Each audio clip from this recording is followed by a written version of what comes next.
नमस्कार मंडळी. आज ना फ्राईड राईस केला बघा. लहान मुलं आलेत ना, मग त्यांच्यासाठी म्हणलं फ्राईड राईस करावा. कारण काय सुट्टीला आल्यामुळे तर नेहमीचंच जेवण खाण्यापेक्षा जरा वेगळं म्हणून मी काय केलं,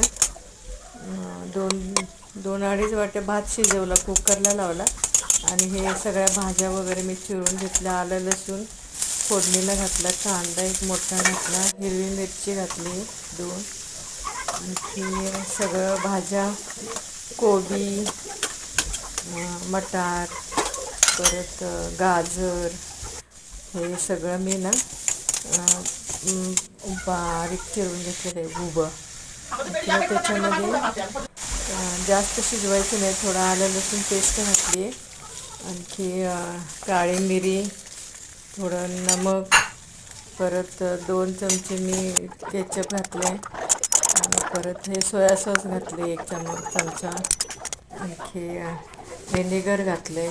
हे सर्व घालून मी भात क्वांटिटी थोडी जास्त होती म्हणून मी ताटात ओतून घेतला आणि मिक्स करून मी परत कढईमध्ये. कसं वाटलं आजची रेसिपी? लाईक करा, शेअर करा आणि सबस्क्राईब करा.